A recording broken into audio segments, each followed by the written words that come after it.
BNP Paribas, partenaire des plus belles histoires de Roland-Garros, aux côtés des ramasseurs de balles depuis plus de 50 ans.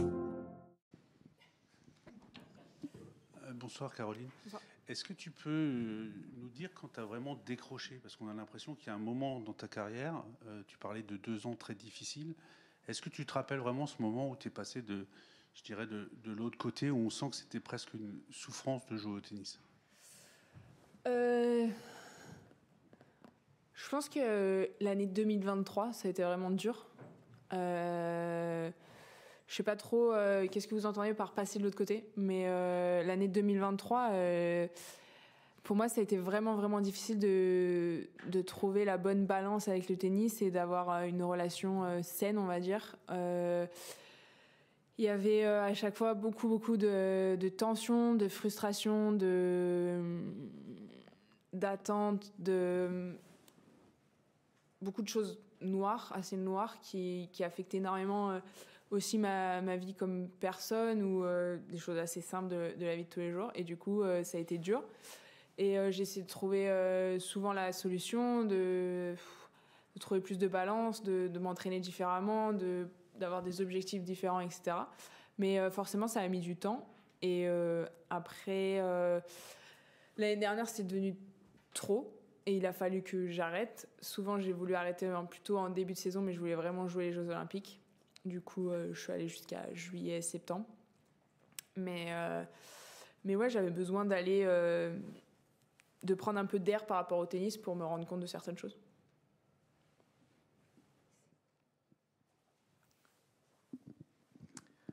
Bonjour Caro. On a vu les images avant le match où vous étiez très, très ému. Comment vous avez fait pour essayer de contrôler cette émotion et rentrer dans le match ensuite? Je sais pas si j'ai essayé de les contrôler, j'ai plutôt justement essayé de les laisser aller. Je m'attendais pas spécialement que ça m'arrive quand je suis rentrée dans le couloir. Je sais pas si c'était une bonne ou une mauvaise surprise, mais je voulais vraiment vivre ce moment à fond avec toutes les émotions qui allaient me venir, s'il y en a qui venaient. J'avais pas d'attente particulière sur comment ça allait se passer, mais c'est vrai que ça m'a fait... ouais, ça m'a ému de rentrer, de me préparer à rentrer sur le terrain, d'avoir l'éventualité que c'était mon dernier match à Roland-Garros. Et en tout cas, dans tous les cas, j'étais contente que ça soit sur ce court, sur ce Langlaine, et avec pas mal de public. Bonsoir Caroline. Est-ce que tu peux raconter un petit peu la journée, les heures qui ont précédé ce match? Alors on a vu l'émotion juste avant d'entrer sur le court, mais est-ce qu'il y en a eu avant, dans la journée, les jours qui ont précédé aussi? Oui, il y en a eu sur les derniers jours, il y en a eu ce matin, il y en a eu avant l'échauffement. Mais ouais, comme je disais, j'avais envie de vivre ce moment à fond avec toutes les émotions qui allaient venir. Et quand j'ai choisi de l'annoncer, pour moi, ça a été un moment assez émouvant de pouvoir partager ce moment avec l'extérieur, on va dire. Les personnes assez proches le savaient depuis un petit moment, mais les personnes plus de l'extérieur, avec le public, etc. Et après, forcément, ce matin, un petit peu hier en fin d'après-midi, et puis ce matin, quand je me suis dit, ouais, peut-être que c'est la dernière fois que je jouerai à Roland-Garros, en simple. Et forcément, tu vois un peu toute ta carrière passer. Et aussi, forcément, pour moi, de gagner Roland-Garros, c'était un rêve que, au final, allait sûrement jamais se produire en simple et un peu faire le deuil de ça. C'est quelque chose qui m'avait fait rêver quand j'étais petite, même si quand j'étais petite, je voulais juste être joueuse de tennis. Et après, en fonction, quand j'étais au top, quand j'étais numéro au top 10, etc., ouais, je rêvais de gagner un grand chelem, mais surtout gagner Roland-Garros. Et après, à un moment donné, il y a toujours eu plus forte que moi à ce moment-là. Bonsoir Caro. Quel est le plus grand souvenir de ta carrière, s'il y en a un? On m'a posé la question il y a 3 jours, mais il n'y en a pas un pour l'instant qui me vient tout de suite comme ça. Forcément, il y en a plusieurs. Déjà, d'avoir gagné en double ici avec Christina, c'était quelque chose d'assez grandiose pour nous et un peu inattendu, notamment la deuxième fois. Et après, dans ma carrière en simple, je pense que Cincinnati, c'était quelque chose qui représentait beaucoup. Après, le Masters, à sa façon, dans un sens positif et dans un sens négatif, mais il m'a vraiment apporté beaucoup comme joueuse de tennis et comme personne aussi énormément, même si il m'a fait me poser les bonnes questions.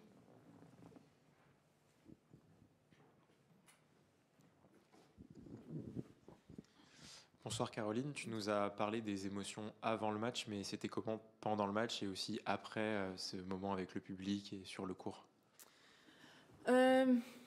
Pendant, c'était pas spécialement évident parce que après j'avais mes attentes par rapport à mon niveau de jeu et par rapport à ma forme physique assez claires et j'étais assez réaliste par rapport à ce que je voulais faire, mais forcément quand tu es sur le court, t'as toujours envie de faire mieux et ouais, surtout des fois je me frustrais envers moi-même par rapport au fait que je manquais de timing, je manquais de match, par rapport à ma lecture du jeu, par rapport à mon anticipation, par rapport à ma vitesse sur les jambes et que j'ai envie de faire plus quoi. Des fois c'est un peu frustrant de voir où j'en étais aujourd'hui. Après j'étais assez claire par rapport à ça avant le début du match et je m'attendais pas à des merveilles même si on a tout fait pour, mais ça a été trop juste physiquement. Et après, avec l'échange avec le public pendant le match, le soutien du public pendant le match, ça a été top. Et à la fin, ça m'a fait très chaud au cœur de pouvoir recevoir leur amour, le soutien et le respect par rapport à ma carrière.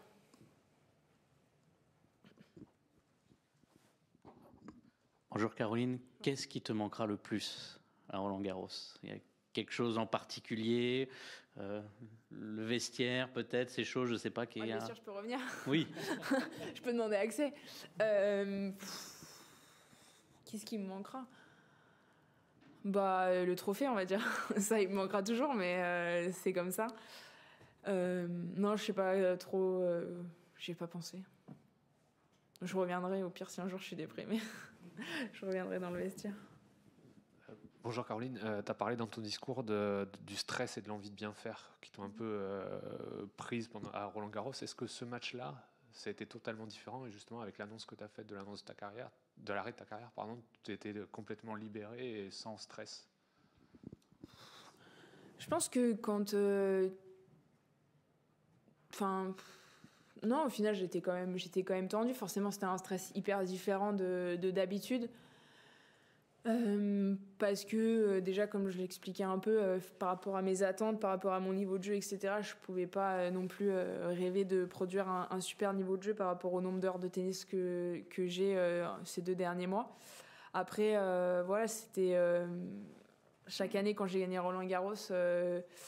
déjà tu viens, tu sais qu'il y a beaucoup de points, que c'est un tournoi important, que tu veux essayer d'aller au bout, tu rêves d'aller au bout du tournoi, soulever le trophée. Et c'est vrai que cette année-là, il y avait pas mal de paramètres qui n'étaient pas là. Il y avait pas mal d'objectifs qui étaient différents. Mais de pouvoir être sur un court et essayer de profiter de chaque moment, tout en ayant le stress de quand même essayer de gagner le match, c'est pas spécialement évident. C'est différent, mais c'est pas évident non plus. Mais non, j'aurais voulu gagner, j'aurais voulu faire plus et tout, mais il m'a manqué un peu de tennis, il m'a manqué peut-être meilleur des 5-7, j'en sais rien. Plus le temps y passait, mieux j'étais, mais j'étais trop course, quoi. Et t'as profité? Ouais, j'ai profité. Voilà. Est-ce que tu peux juste revenir sur tu parles du deuil de la victoire en Grand Chelem. C'est un truc qu'on t'a seriné tellement de fois dans ta carrière que tu aurais pu gagner un tournoi du Grand Chelem. Est-ce que tu as eu vraiment ce travail à faire de faire une croix dessus et c'est pas grave, quoi, il y a une vie sans un titre du Grand Chelem? Moi, je pense que après cette partie, je pense qu'elle va venir plus maintenant. Après, oui, c'est sûr. Certes, je l'ai entendu des tonnes et des tonnes de fois, et surtout, même à l'intérieur de moi, c'était un rêve. À certains moments, c'était un réel objectif. Quand j'étais au top de ma carrière, c'était un réel objectif, et c'était pourquoi je me préparais et comment j'essayais d'organiser ma saison. Donc c'est vrai que à chaque fois j'aurais fait mon maximum. Mon meilleur résultat il était à l'US, mais je vais faire partie de la longue liste de ceux qui n'en ont jamais gagné un en simple, et c'est ok. J'ai fait d'autres choses dans ma carrière et je resterai avec ça.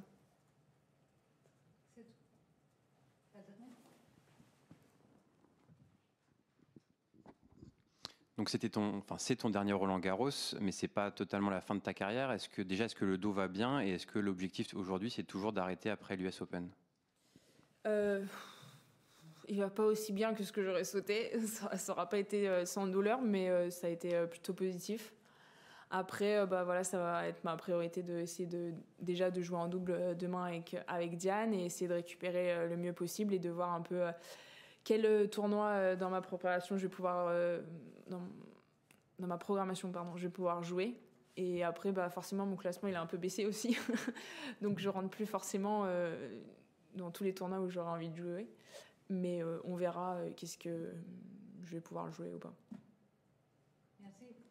Merci.